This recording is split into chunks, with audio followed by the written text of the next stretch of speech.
The words left his mouth like chips of ice, sharp and sterile and utterly devoid of warmth. "I don't date black women." Dr. Jinwoo Park did not look up from the patient file he was reviewing, the stark white paper a perfect reflection of his world. Everything in his life was ordered, controlled, and monochromatic. The steel of his instruments, the starched white of his coat, the cool gray of the hospital walls.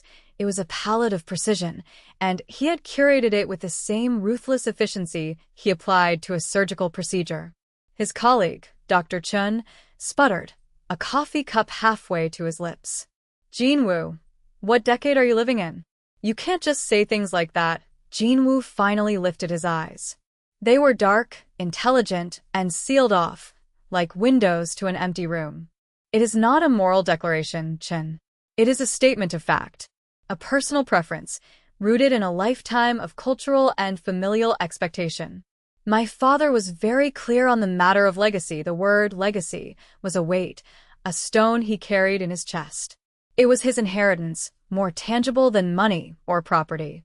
It was a code, a set of unbreakable rules passed down from a man whose approval was the sun Jinwoo had orbited his entire life. Chun just shook his head, a gesture of weary disbelief. "He's been gone for 5 years, man. You're allowed to have your own preferences now." A ghost of a smile, so faint it was barely there, touched Jinwoo's lips. "Some legacies are etched deeper than bone." He closed the file with a decisive snap, the sound echoing in the quiet doctor's lounge. "The woman you've arranged for me to meet tonight, what is her name?"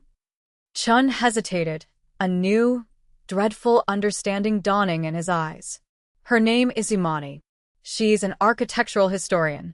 Brilliant, funny, and Jinwoo, you need to cancel." Jinwoo simply picked up his briefcase, his movements economical and precise. "I do not cancel appointments." He walked toward the door, his long gray coat settling over his shoulders like a shroud. "I will simply endure it for an hour, for your sake." "It changes nothing." The door swung shut behind him, leaving Chun in a silence that felt suddenly, horribly loud. He was the first to arrive, a deliberate act of control. The restaurant was a cathedral of modern cuisine, all dark wood, low light, and the hushed reverence of people paying a fortune for exquisitely small plates of food. Jinwoo chose a table in the corner, a strategic position from which he could observe all entrances and exits. He ordered a mineral water, the glass cold and sweating in his hand, a minor imperfection in an otherwise flawless environment. He was prepared for an hour of polite, meaningless conversation. He would be civil, detached, and utterly impenetrable. He would perform the social ritual his friend had foisted upon him, and then retreat back into the sterile safety of his world, the unfortunate matter of the woman's race a mere footnote in a wasted evening. Then she walked in, and the entire room tilted on its axis. It wasn't just that she was beautiful. The word felt inadequate, a blunt instrument for describing the symphony of her existence. She was wearing a dress the color of deep emerald, a slash of impossible life against the restaurant's muted tones. It clung to her form not with vulgarity, but with the grace of a second skin, a testament to the strength and elegance of the body it adorned. Her hair was styled in intricate braids that caught the light, each one a thread of spun obsidian. But it was her face, her presence, that undid him. She moved with a languid confidence, a self-possession so absolute it felt like a law of physics. When her eyes, warm and intelligent, scanned the room, he felt a jolt, a current of electricity that bypassed his brain and went straight to his heart, a muscle he had long considered dormant. She was a living, breathing refutation of the cold, dismissive sentence he had uttered only hours before. Imani. Her name was a melody, and as she approached his table, her expression shifting from searching to a polite, radiant smile, Jinwoo felt the carefully constructed walls of his world begin to fracture. The ice in his veins was melting, turning into a raging, unfamiliar fire. He, who prided himself on his unshakable composure, could not breathe. He had built his life on a foundation of inherited prejudice, a doctrine of cold, hard lines. And this woman, this impossible woman in a green dress, was about to burn it all to the ground. "Dr. Park?" Her voice was even richer than he had imagined, a low, smooth cadence that seemed to vibrate in the air around him. He managed to stand, a jerky, uncoordinated movement that felt entirely alien to his usually fluid grace.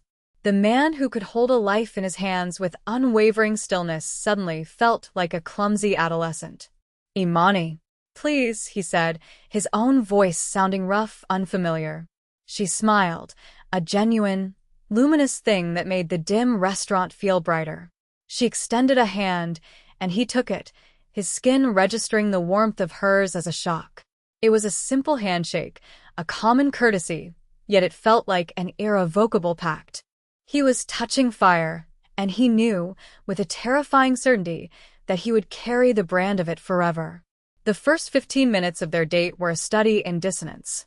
He was a mess of internal contradictions, his mind a battlefield where his father's ghost waged a desperate war against the living, breathing woman in front of him. He asked the standard questions about her work, her interests, but he wasn't merely listening to the answers. He was consuming them. He watched the way her eyes lit up when she spoke of Gothic architecture, the way her hands moved to illustrate a point about flying buttresses, the subtle curve of her lips when she found something amusing. He had intended to be bored. Instead, he was utterly, hopelessly captivated.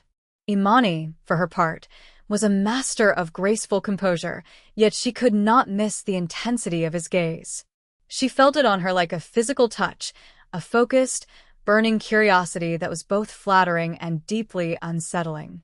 "Is something wrong, doctor?" she asked, her head tilted slightly. "You seem distracted." He had been staring, he realized, not at her, but into her, as if trying to solve a complex medical puzzle.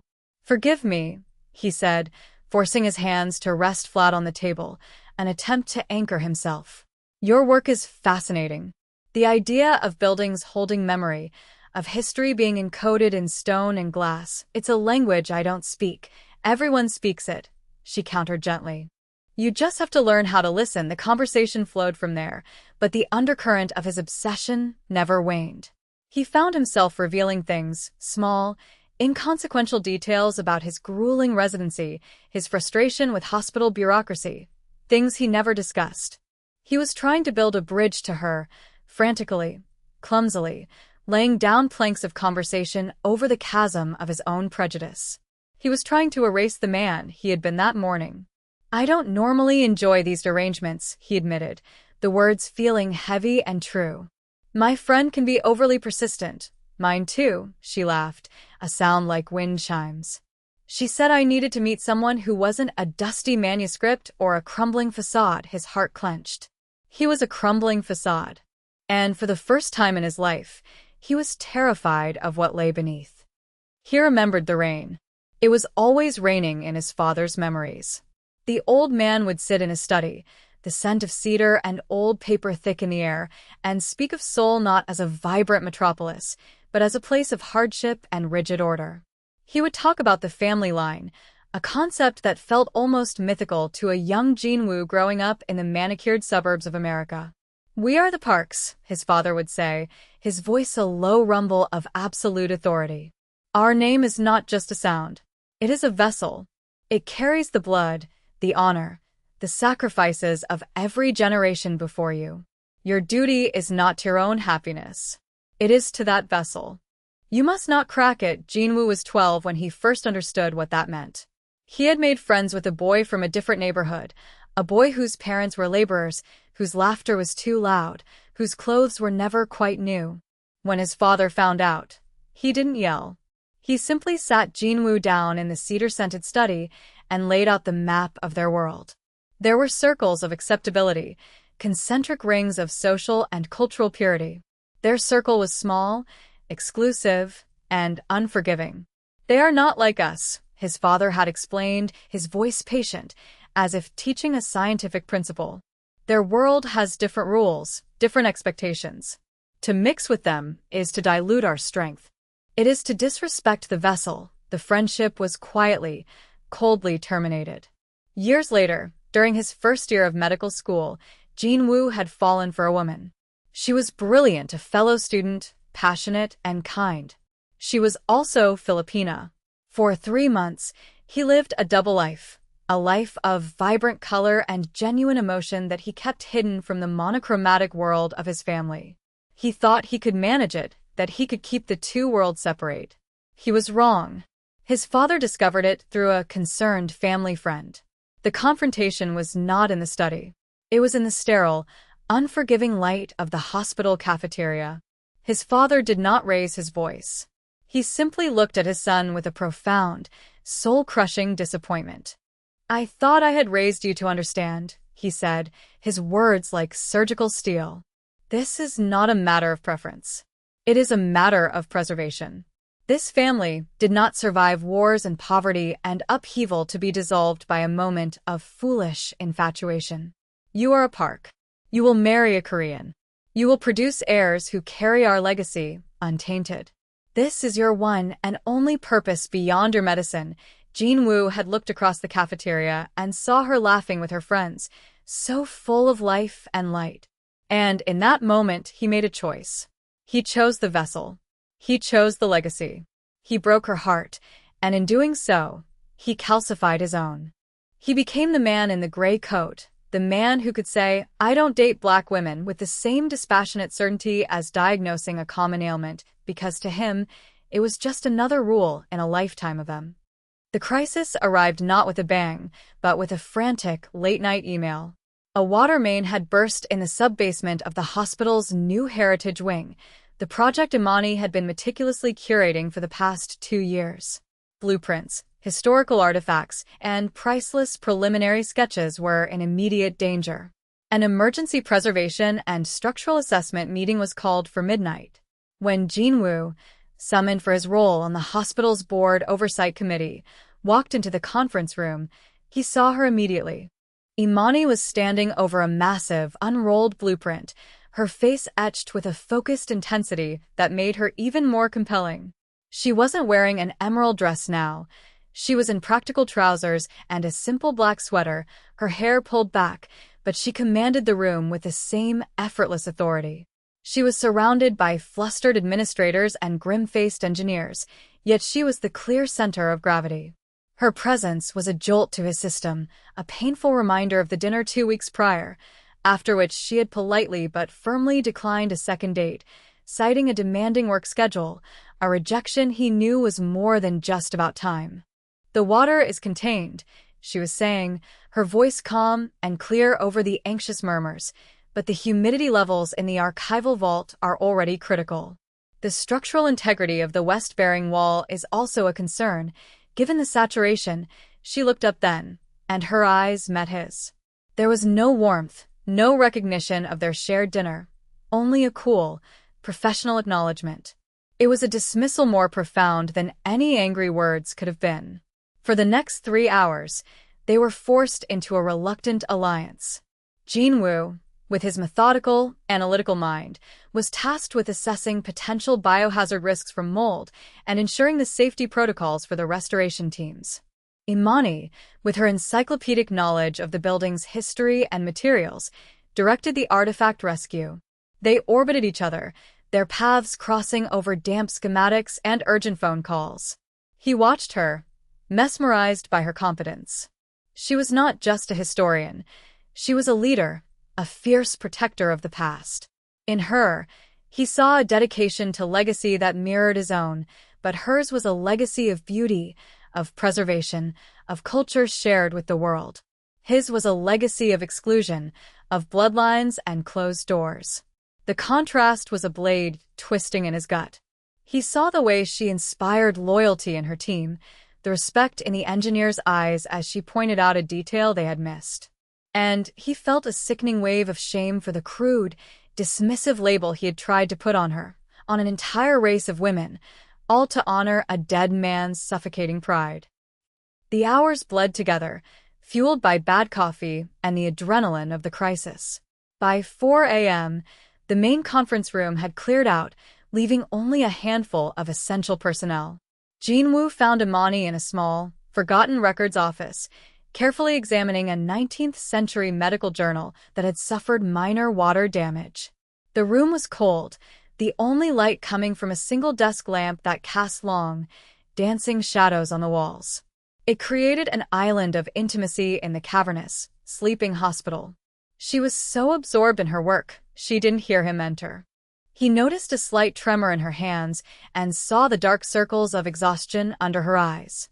"You should rest," he said, his voice softer than he intended. She startled, looking up at him. The professional mask was gone, replaced by a weary vulnerability. "There's no time. This binding is delicate. If I don't stabilize it now, the pages could fuse." He stepped closer, his medical instincts taking over.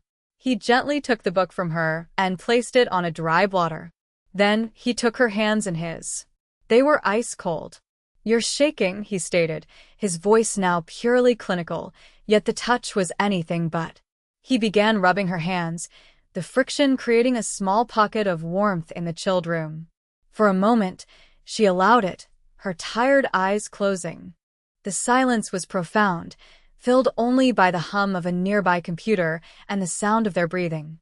"Why are you being kind to me, doctor?" she asked, her voice barely a whisper. The question hung between them, heavy with unspoken meaning. It wasn't about the cold hands. It was about the intense dinner, the polite rejection, and his continued presence in her orbit.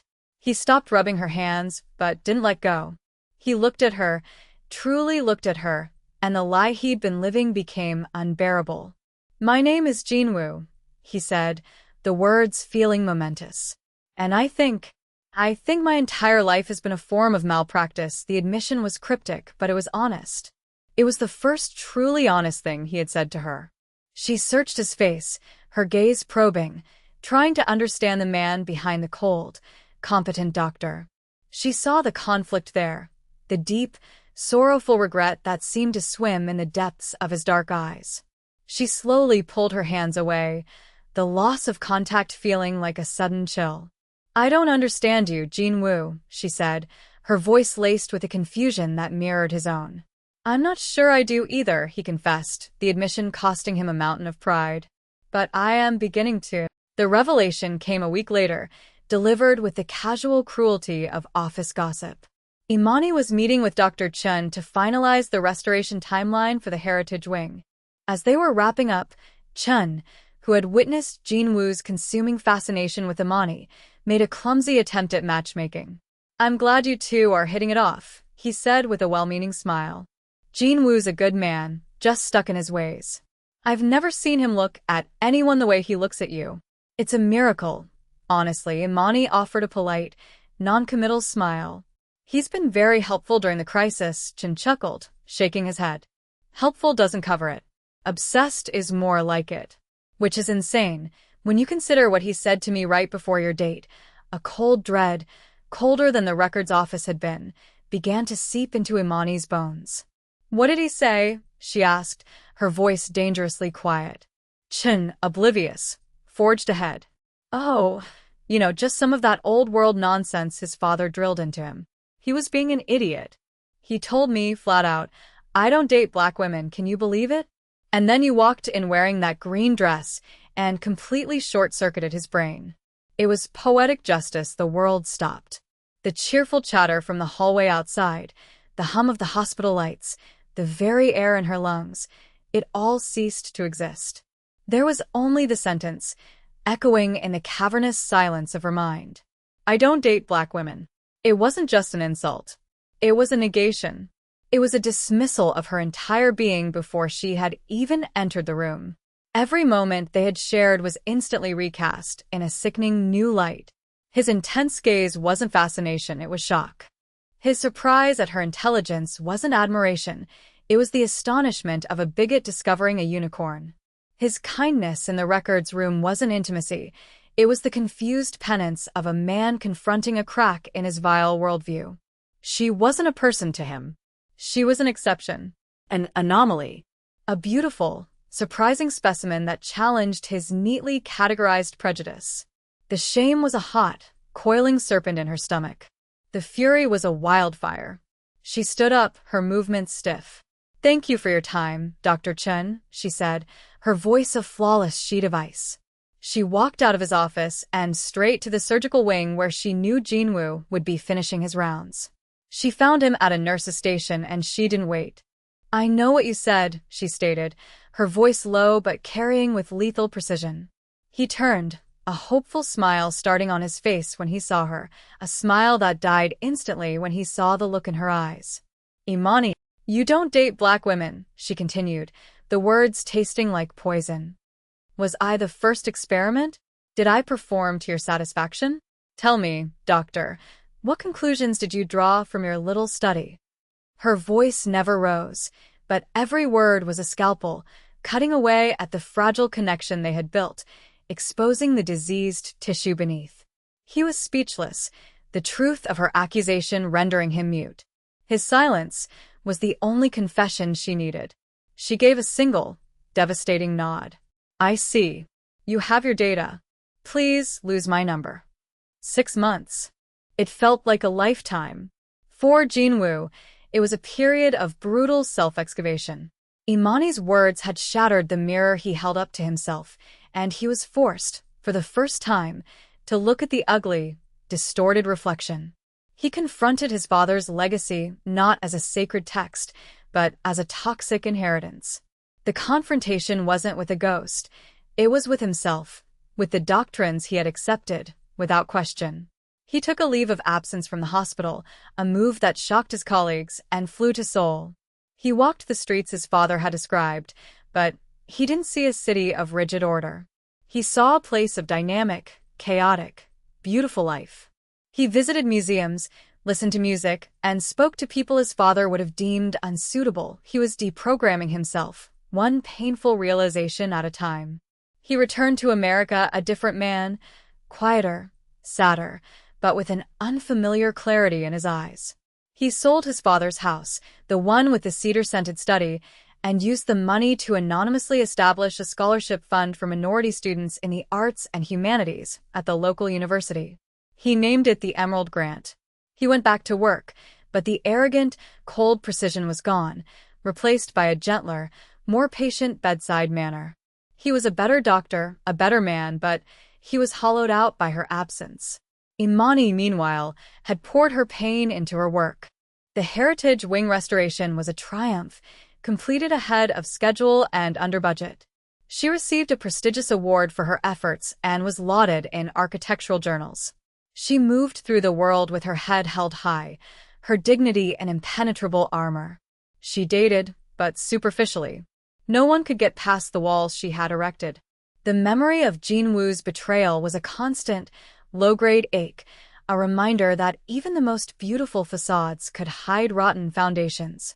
She never spoke of him, but sometimes, late at night, she would remember the feeling of his hands warming hers in the cold records office, a moment of genuine connection that made the subsequent pain all the more acute. They lived in the same city, 2 planets in separate, lonely orbits, forever altered by a collision they could never forget.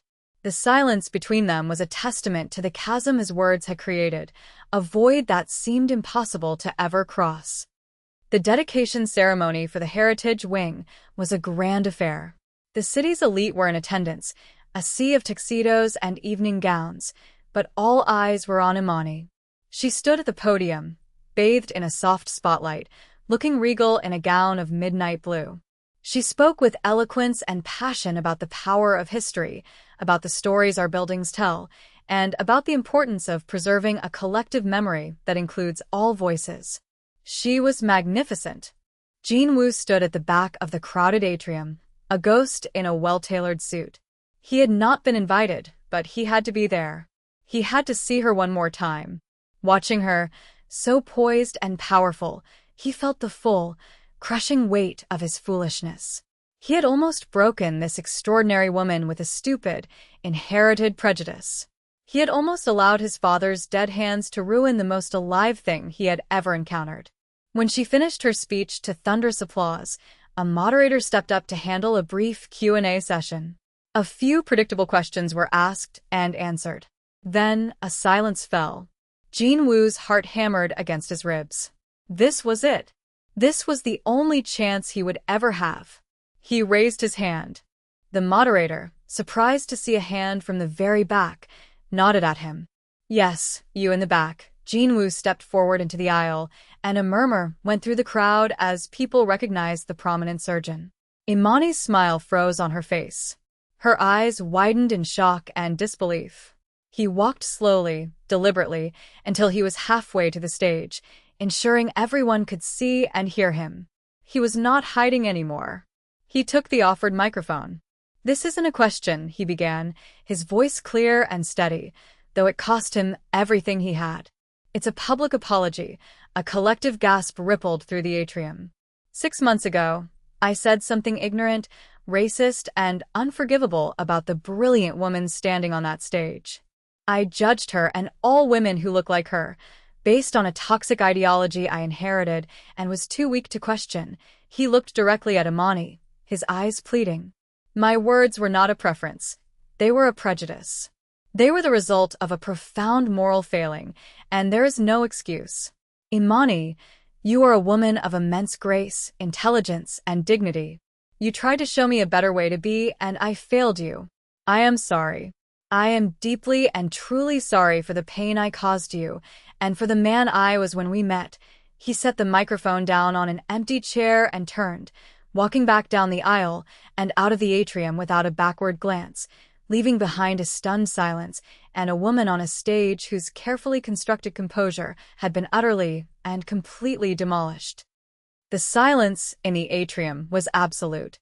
It was a breathless, suspended moment where 200 people collectively held their breath, their gazes shifting from the empty doorway Jinwoo had just disappeared through to the woman frozen in the spotlight. Imani stood perfectly still, her hands gripping the edges of the podium, her knuckles white. Her face was a mask of conflicting emotions: shock, pain, confusion, and something else, something fragile and raw that she had kept hidden for half a year. The moderator, flustered, stammered something about concluding the evening, but no one was listening.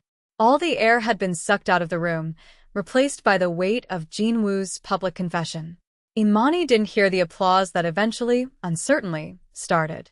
She didn't feel the hands on her back guiding her from the stage. Her mind was a maelstrom. It was a monstrous, humiliating act. He had laid bare the ugly secret between them for the entire city to see, turning her private pain into a public spectacle.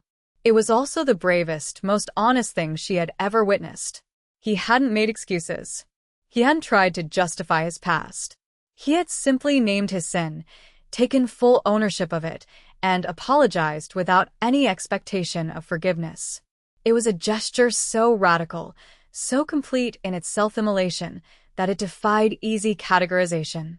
He had not done it to win her back. He had done it because it was the truth, and the truth, he had decided, needed to be said aloud, consequences be damned. Later that night, sitting in her silent apartment, the midnight blue dress pooled at her feet, Imani looked up the new scholarship at the university, the one everyone had been talking about. The Emerald Grant. Her breath caught in her chest. It was a quiet act of penance, a hidden gesture that sought no credit, no applause. It was an attempt to build something beautiful out of the wreckage he had made. The public apology was for her. The grant was for the world he had wronged. The two acts together formed a complicated, painful, and undeniably powerful statement. The chasm between them was still there, a deep and treacherous canyon carved by a single, cruel sentence. But now, for the first time, it seemed as if someone had begun the arduous, near-impossible work of building a bridge. She looked out at the city lights, the past and the present warring within her. What does one do when a man demolishes your faith, only to then rebuild it, brick by painful brick, in front of the entire world? Can a foundation so poisoned ever truly be considered safe? Forgiveness, she realized, was not a simple act of absolution. It was a complex and terrifying landscape, and she was standing at its edge, unsure if she had the strength to take the first step. The story was not over.